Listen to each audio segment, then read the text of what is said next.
Check 1, 2. Check 3, 4. Check 5, 6. Check 7, 8.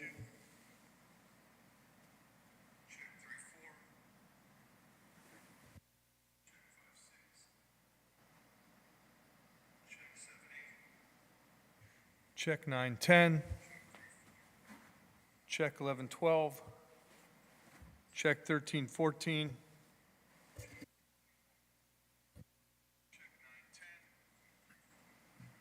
Check 11, 12. Check 15, 16. Check 17, 18.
Whenever you're ready, Chris.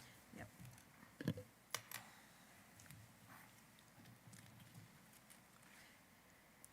Today is Monday, February 7th. This is the regular meeting of the Interim Board of Education. Thank you to all who've come tonight, and slim pickings, but yes, thank you for coming out on this cool evening. With that, Carrie, would you please call the roll? Mr. Baden, who is actually not with us tonight to vote, but is in attendance on his. Yeah. Say hi to him. Mrs. Brent, Here. Mrs. Gwynn, Here. Mr. Miller, Here. Mr. Prine. Here. Please rise and join me in the Pledge of Allegiance. I pledge allegiance to the flag of the United States of America and to the republic For which it stands, one nation, under God, indivisible, with liberty and justice for all.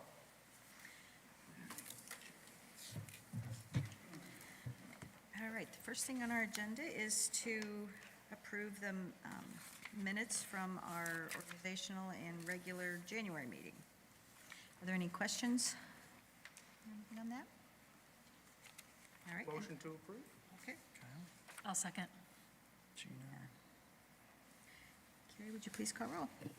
Mrs. Brent, Yes. Mrs. Gwynn, Yes. Mr. Miller, Yes. Mr. Prine. Yes. Thank you. And treasurer's report information. Carrie? Thank you. First item on the agenda is to approve the January 2022 financial reports. As presented, the AW financials will be emailed later this week. Again, we had a early board meeting with the closeout, so we do not have those completed just yet. And then credit card statements were emailed to you last week. So, under item B is to approve the donations as listed. Always very grateful and appreciative of those. Under item C, I would ask that the board approve the bid to Regent Electric from a bid open December 15th, 2021 for the Emergency Responder Radio Coverage System Installation Project. The cost of the bid is $854,700. This is under budget. The budget was originally set at $925,000. If you remember last month, we pulled this from the agenda late in the game as we were trying to determine the wiring that we actually needed to use for the project. So we do think we have that decision. So we would like to go ahead and approve the bid. And this is for campus. So this is Fallen Timbers Middle School, junior high, and the high school. So it's a lot of square footage. And this is mainly due to when we did the additions to the buildings, the system that we had in place did not meet code. So we added more square footage, so we didn't have a strong enough signal. So we are hopeful that we are going to be able to have a change order to the good, so a credit with this change in the wiring. But at this time, I would like the board to go ahead and award that bid to Regent Electric. Is there any questions on this? I know we've had some communication on it, so, okay. I think it's important to note that it's an expensive, part of what we're going to do. We're hopeful that this actually is going to be almost half of what it actually is listed for in the cost. And it's all due to a 2-hour fire rating wire that, is in question of whether it needs to be 2-hour rated or not. And it doesn't seem like that would cost $400-some thousand, but it would in this case. So we're looking at that and trying to make an adjustment moving forward. Hopefully, we can do that and get this system in place. Once that is determined, how quickly until they would start the work? It's probably a summer project, Okay. DGR during the school year. So that'd be our first, once we approve, to go ahead and formally submit and try to get this change wrapped up. Okay. And this would be funded through the PI fund as well, so. Under item D, I recommend the resolution to approve the additional payments to Levroy Plumbing and Heating. If you remember back in November, we approved the urgent necessity, a resolution of urgent necessity because for this project, which was the hydronic unit heater piping replacement at Fallen Timbers Middle School, but due to the nature of this project, it was one of those where you really didn't know what you were getting into until you got into it. So we did have a couple increases, and I personally, and Matt did as well, spoke to Mr. Leroy, felt maybe we had a little breakdown in communication as far as communicating that, but it was also understood that it needed to be done over Christmas break due to the kids were out of school. The timing was an issue, and, but it was, threw us off a little bit when we got the invoices submitted January 4th. Okay. So we did have to reach out. I did share with Mr. Leroy that, you know, we had a document in place based on his quote, and he was very apologetic, understands our purchasing procedures and process now, and I don't think we'll have any problem moving forward. I mean, the work was definitely done, no question, and probably, you know, maybe cut us a little break on costs just because of the extent of the project. But at the end of the day, being that we did approve that resolution of urgent necessity, we do need to approve this resolution due to the additional cost. So I would ask that you approve that. Say one thing about that. Yes. Matt, do you want to talk to them about what we actually did there? I think it's important to kind of have an understanding of just briefly. Yeah, well, we discovered we had some pipe that was, this was a heating system only when it was originally put in, so it was done with steel pipe and Armaflex insulation. Now it's heating and cooling, so we found some places where the pipe was sweating, where air could get into that insulation and cause some sweating, but then that insulation does not let the water get out, so you have water sitting there. And so we started to, right at the end of the summer, we started to look into some of that and found that we actually had pipe that had rusted so thin that we were concerned about possibility of break. And that being said, there are no shut-off valves in the building other than the main valves. So now we have shut-off valves all through the whole building. We've replaced all these lines that go out to the individual unit ventilators in each room. Some of those wound up being buried in walls. We had to abandon them and run them on the outside of the wall. So yeah, there's no doubt the work was done. We saw the huge piles of pipe. He supplied all of the invoices from the material suppliers and the hours worked. So it needed to be done. So Just, the good news is we got it done. we got it done. And we have heat right now in the buildings, just the process kind of broke down, and we'll try to rectify that moving forward. Okay. So it's 84,000 plus change Yeah. is Yes. the additional. Is the additional amount, yes. You're dealing with anytime you deal with a building that was built in the 40s and added on and so forth, you know, or not the 40s, 70. the 70s. I thought it was full. You know, I think about it like my house, you know, if it's 25 or 30 years old, there's probably some things that need to be replaced, and I'm kind of holding off and not wanting to replace those things. And once you get into it, you sometimes find out you got to replace more than what you thought you were going to have to replace, and I think that's what happened in this case. Okay. Next item on the agenda is to approve the 007 fund, and this is for Todd Topola, a memorial account. The family had established GoFundMe, so people could go on and make donations. So being we do not do GoFundMe, it was set up to the family, and then the family will be making a donation to us, but we are receiving some of the donations direct payment, so. Okay. And for those of you who don't remember Mr. Topola, he worked for us, and when I came into the district, he was actually the director of technology at that time. And then I think maybe a year or two into my time here, he left. So, Item F on the agenda is to approve the safety grant for $22,428.24. And this amount is going to be prorated across the district. It's roughly $5 and a few cents per student that'll go to each building so they can have some professional development.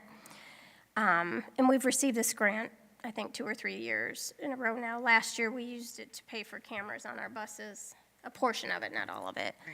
We've used it for the boot, different things it's helped pay for. So this year, we're going to use it for some professional development.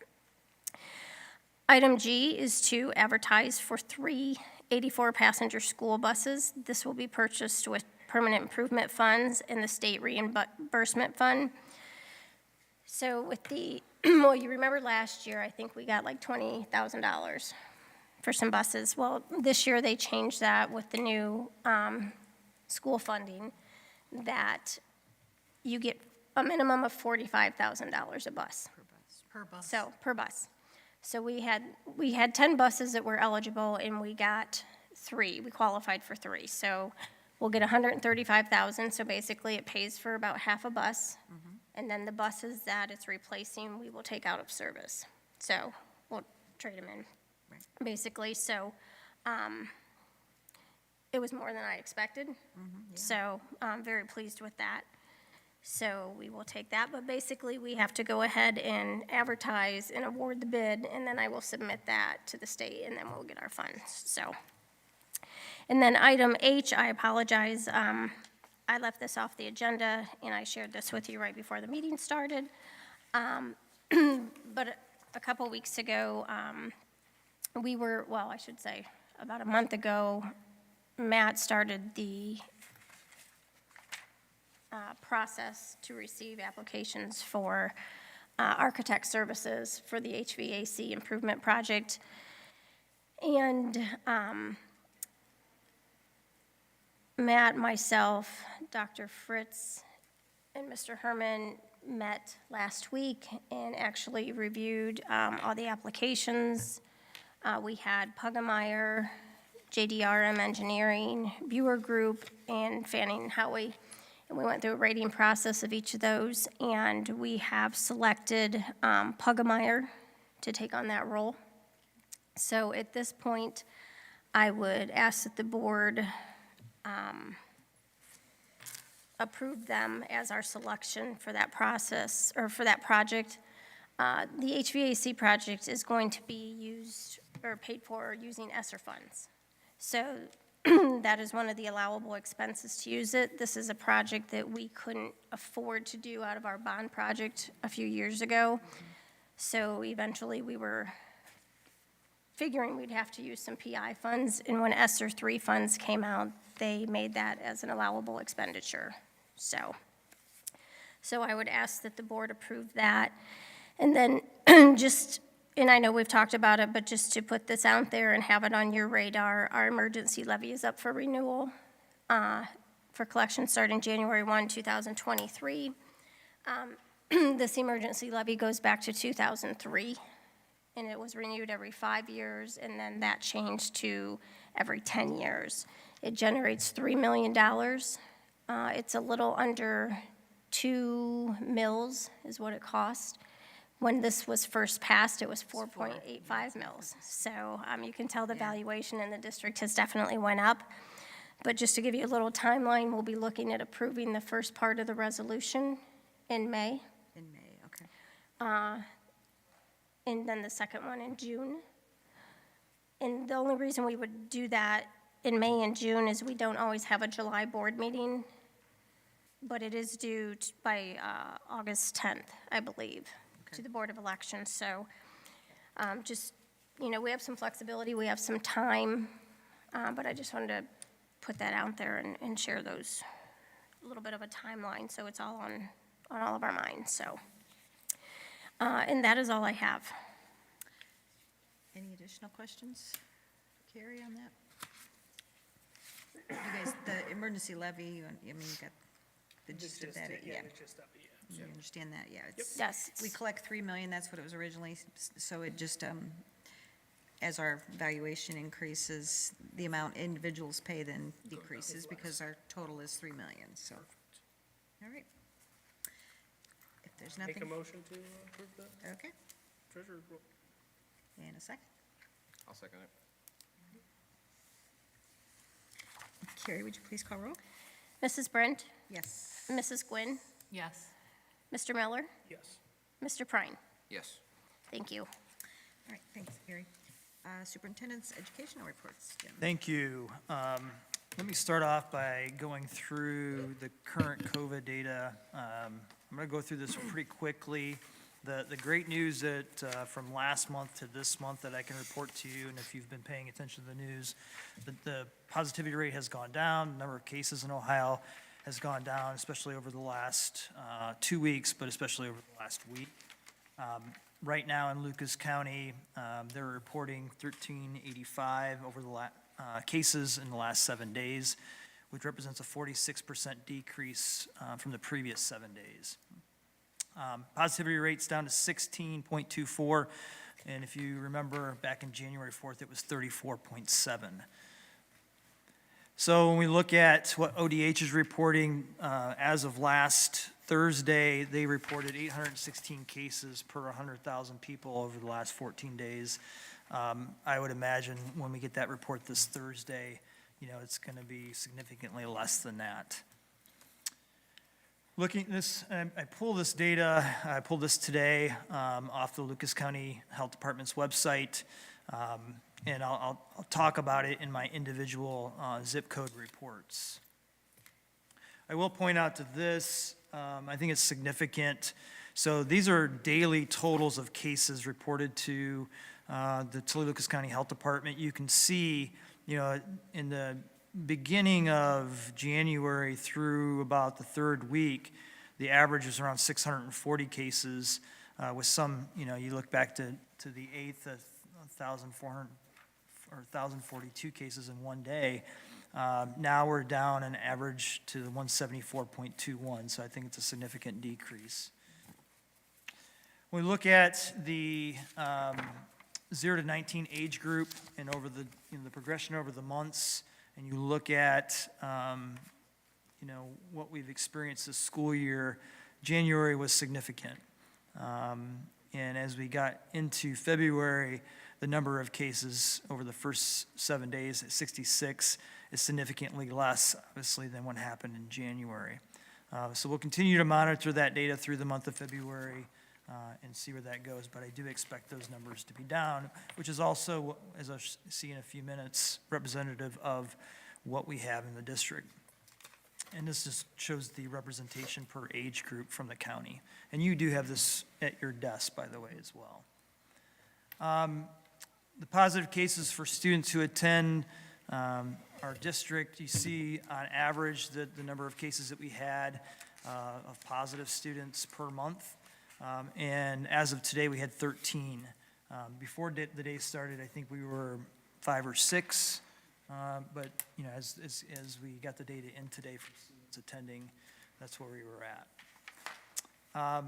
When you look at the number of quarantine students, and I put an asterisk by some of these numbers because, policies have changed. And so when we looked at September, the policy is significantly different and was more restrictive to students and staff then versus what it is today. And it's changed a couple of times since then. So today we had 5 students in quarantine, which is, I don't remember a day like that other than maybe back in August when we didn't have kids in the building. So that's good news, especially as we talk about having all kids in session, every day.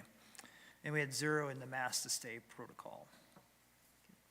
As we look at vaccination status, we're at 56.7% totally vaccinated, in the county according to the CDC.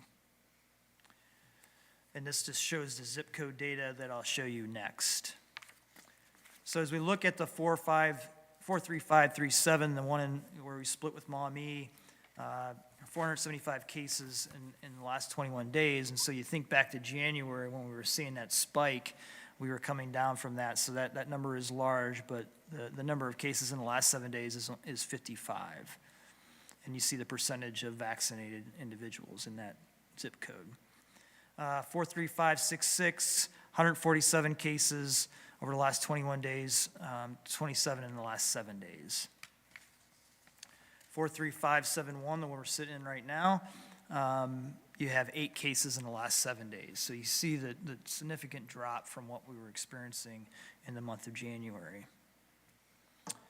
10 cases in the 43542 zip code, 76 in the last 21 days. 43522, 0 cases in the last 7 days and 24 in the last 21 days. And remember, that's a very small portion of our district. The Wood County data is reported differently. They have, a lot of this is not our school district. It's mostly Perrysburg at 237 cases in the last 2 weeks in that zip code. So I just wanted to share that with you. We continue to do what we can to have in-person learning. We still have physical distancing of the 3 feet as recommended by the CDC in a variety of different locations. Are there times where students are closer than that? Yes. We try to do what we can to keep kids socially distant, but there's times where they're in small group activities. There are times where they walk past each other in the hallway, on the playground, athletics, and so forth. The good news is our data has gone down, and we continue to see that trend. I'm hoping that this data stays here for a while as we get through these winter months and into spring, because usually then we see a decrease during those months. So we'll see what happens with this data. And we're not really seeing transmission at school. It's typically outside. Yeah, it's typically the student who comes to school who's positive or in quarantine is based on an exposure from a sibling, a parent, or outside in a sleepover, that type of thing, or something like that. Okay. Yeah. Just a little bit about staff. The great news there is that I think, I had 0 positive staff, 0 in quarantine. I think we had 1 positive staff member that was reported from an absence today that I didn't get in here at the time I created this, but those are great numbers. We only had 2 unfilled positions today, and only 1 of those was a teaching position, and so that was covered internally. So are increasing the sub-pool, less people out because of COVID or other sicknesses, or their children are not having COVID, or daycare, those types of things are helping us with having less people absent in the district of the 470 or so employees that we have overall. Still with bus transportation, anybody in attendance that wants to become a bus driver, feel free to let me know. Or call Mr. Herman. I'll be more than happy to get you trained up and get you on a bus as soon as possible, and those at home as well. So we're always looking for bus drivers. You have one that'll be finishing training again on Thursday. Awesome. So Great. We have got a couple new ones with them also. Good. So those are good things with our limited number of bus drivers as well as substitute bus drivers. Any questions on that data? Okay. It's encouraging. Yes, very much so. Well, Snowmageddon happened last week. A little late on the day that we thought it was gonna, start in the morning. But that does happen. Weather forecasters are wrong sometimes, and we, as many districts across the state, relied on that forecast. Well, it did come. It just didn't come as much, and that's good news. I can't compliment Matt's staff enough for getting out there and taking care of, they were here Thursday, they were here Friday, they were here this weekend, still cleaning up and trying to get as much off as they could as it kept blowing around and kept snowing and so forth. And so we appreciate their work in doing that. It's definitely appreciated. And it's amazing, some of the mounds of snow that I saw kids running around on out there playing and so forth, as far as on school property too, because it was just tons and tons of snow. So we survived that. We've missed 4 school days this calendar year, or this school calendar year. So, you know, we'll see where that goes. Great news is forecast this week doesn't look like there's going to be any issues, and we're kind of getting into that stretch where maybe the next issue might be fog. I know some of the kids would like it to be snow. And there usually is actually one day in March. It seems like mid-March, we always get a snowstorm, and we have a day off, so. Then it melts tomorrow. Yeah, and then it melts quickly and so forth. And I did see that this week it starts the 6 p.m. sunset, so I'm encouraged by that moving forward. School facilities discussion. For those that don't know, you know, when we went through the planning process back in 2016, 15, we went around to each of the primary buildings. We asked the community to come in and provide input. We put together a plan, and that plan, you know, started by putting the bond issue out there and doing the renovations, the improvements that we did. And the next step was 5 years later, which is where we're at, is to go back out and make sure that, you know, what we said we thought we might need in the future is what we really want to have, okay? And so as we talk about school facilities, and that includes athletic facilities as well, and other district property that we have, we want to engage the community in that conversation again. Because as we left that plan, it was, you know, what was our enrollment going to be, and how would that affect what was the next building? Because we know that at some point, we're going to have to build a new building. And what is that new building going to be? At that time, we talked about FT becoming a 4th primary. That would cause a little bit of redistricting in the district. That would not be a fun process, but it may be a necessary process, as you can talk to Sylvania and some other districts that have gone through that. We talked about if that were to happen, then you have a couple of options there. Could you build a new 5-6 building over here? Would you build a new 5, 6, 7, 8 building over here on the Bucher Road campus and remove the traffic, you know, of having all of those kids now over here versus having the 4,000 people that come for about 20 minutes and drop kids off and then pick them up at the end of the day? We talked about the potential of building a new high school. That wasn't as very much popular then, but as we're pulling some of the strategic planning information together, I'm hearing that, you know, there's pros and cons for that, and pros and cons for, like we said, a new 5-6 building or a new 6, 7, 8 building, and moving the 5th grades into the primary buildings if you add a 4th building. So there's all kinds of options. And what we need to do is engage the community and ask them what they believe we need to do. I know one thing that's coming out of the strategic planning process is the desire for all-day, everyday kindergarten. And that's been there. And, you know, I think that definitely needs to be addressed in the next bond issue that we move forward with the next construction projects. As tied into that, we have some athletic needs and some renovation projects and or new builds per se. And so we have to have those options presented to our community and get their input as well. So what we're going to do is we're going to engage them, just like we did the last time, and have meetings at our 3 primary buildings so that not everybody has to come to the same meeting, and present some options to them, and then ultimately gather their feedback, just like we did the last time. I'm envisioning, you know, the options presented, and everybody gets some stickers, and you get to go up and make your choice with those stickers like we did the last time. It was pretty effective, and people got to make their choices, and we went from there based on that information. So, you know, we'll be putting that information out. We're waiting We've held back on that a little bit right now because we're waiting from the state auditor to get a report. They're going to be coming out with this new report of what we can and cannot do for talking about how you fund those types of projects, or how you pursue new levies or the existing levies that we have, like Carrie was mentioning. So we're waiting for that report to come from them.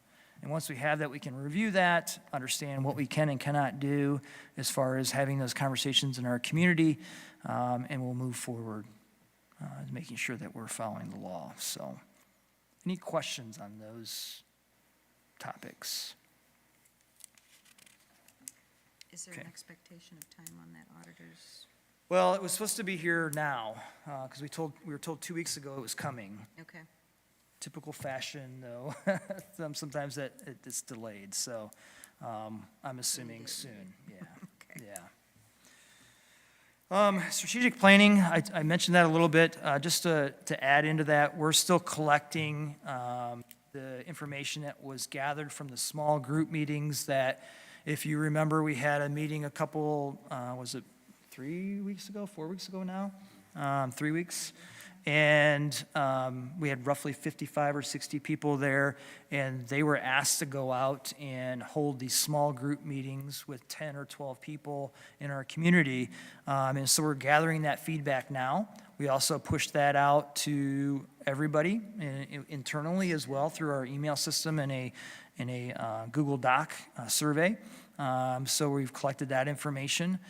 So it's a matter of now processing all of that. Since they're open-ended questions, it's going to take some time, because these are sentences you're looking through. You're not just looking through specific data points. And so we're gathering that data and trying to make it into a concise format, moving that forward. So from there, the third week in March will be a day-long retreat where we'll take all of that data, our academic data as well, and in this group format, which will involve community members, Board of Education members. We can only have 2 of you there at that meeting, so it's not a regular meeting. And then some students there, staff members, teachers, administrators, so representation of the whole community that will be there. So we'll have that meeting, we'll go through that, kind of develop what we think our goals are moving forward, kind of look at our vision statement, our mission statement, make those adjustments and see where that goes moving forward. So I'm excited about that and that process moving forward. Next item will be item B, overnight trips. We have the great opportunity to allow our marching generals to go to Orlando, Florida next Thanksgiving time to perform at Walt Disney World.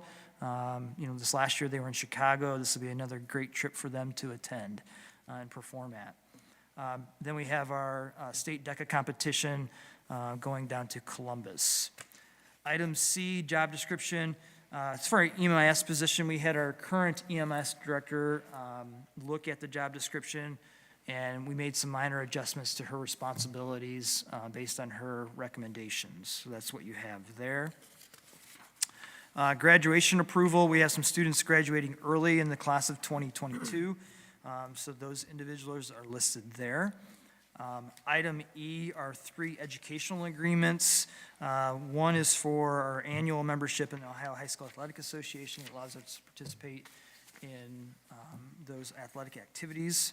And then 2 individual educational agreements for individual services for our students. Item F, organizational chart revision. This actually adds the communications position to the organizational chart. And the EMIS position is also moved to report to me. And we think that that's going to be, because of the change in personnel, it's time to do that from a communication standpoint, and the data reporting that we do will be handled within me right now as we move that position. Hopefully, we fill that position in the next month, but more to come on that. as we move through those applications and so forth in the interview process. Item G, we're just making a minor adjustment to the music tutor rate. We have some music tutors that we hire for band. I think there's just 2 or 3 of them. They do tutoring during the school year as well as during the summer as well. So I have all of those items that I'm asking that you approve in one motion unless you have questions. Any questions? Any clarifications? I believe so. All right. All right, I need a motion to approve. I'll make I've I'll made make a 2. motion to approve. I'll All right. second. All right, Carrie, would you please call roll? Mrs. Brent, Yes. Mrs. Gwynn, Yes. Mr. Miller, Yes. Mr. Prine. Yes. All right, superintendent personnel. Thank you. Resignations or retirements, you see those listed there. Jamie Dayton, as we mentioned, IS, a longtime employee of the district, and we appreciate her service. Tremendous asset to the central office and the various roles that she served over her career here in the district. Another one, Susie Donnell, longtime technology teacher and teacher for us in the district, and we appreciate her service and her participation in a lot of different things that we had throughout the district in the years that she worked here. So we really appreciate them in their services. Item B, I'm very happy to recommend Rebecca Schwan as a communications specialist. She comes to us through the state support team, through the Ohio Department of Education currently, and has experience at Imagination Station, Tecumseh Schools, and other positions. And so we grilled her through an interview process, made her do some things that are unusual for an interview process for a communications director. We had her put some things together and present videos and communications and so forth, and she did an outstanding job. And so we're looking forward to working with her in this new position as we move forward. Item C, substitute employees. You see those listed there. Appreciate Mr. Herman and the staff of working through and hiring these additional certified subs, classified subs, as we continue to work towards making sure that all of our positions are filled every day. Item D, our volunteers that are listed there. We always appreciate our volunteers and support that we have from our community and especially our parents. Limited supplemental contracts, you see a number listed there for supplementals, especially as we get into this spring season, which, before you know it, actually, I think tryouts and stuff for softball start in a couple weeks, which, with all the snow out there, it's always fun, and baseball and so forth. So that's coming up. Item F, our supplemental contracts listed there. Get to that page. And then contracted amendments as listed in item G, recommended from Mr. Herman. If you don't have any questions, I would recommend that you approve A through G in one motion at this time. I'll make a motion to approve. Okay. In a second? I'll second. Oh, did we have a spot on here? It was before the Sorry. thing. Yeah, that's okay. All right, sorry about that. Carrie, would you please take roll? Mrs. Brent, Yes? Mrs. Gwynn, Yes. Mr. Miller, Yes. Mr. Prine. Yes. And thank you for, welcome to, Congratulations. yes. Yes. Said it's going to be wonderful. Yes, I believe so. I guess if we didn't have anyone sign it, Yeah, can I we would- still do it? So, Mr. Herman has indicated that nobody at this time wants to speak, so we appreciate you attending tonight. The next item on the agenda. I need a motion to go into executive session to discuss the employment of public employees. I'll make that motion. Okay, And I'll second. Andy? Carrie, would you please call roll? Mrs. Brent, Yes? Mrs. Gwynn, Yes. Mr. Miller, Yes. Mr. Prine. Yes. And we do not intend to conduct any business when we come out, other than to just adjourn. So you're welcome to stay, but we won't have any additional items to discuss, so. Thank you all for attending.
All right, I need a motion to come out of executive session.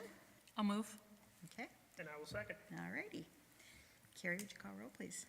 Mrs. Brent? Yes. Mrs. Gwynn? Yes. Mr. Miller? Mr. Prine? Yes. All right, and there being no more business to conduct, I need a motion for adjournment. I'll make a motion to adjourn. I'll second. Sorry. You're good. Carrie, would you please call roll? Mrs. Brent? Yes. Mrs. Gwynn? Yes. Mr. Miller? Mr. Prine? All Yes. righty. Thank you all. Thank you.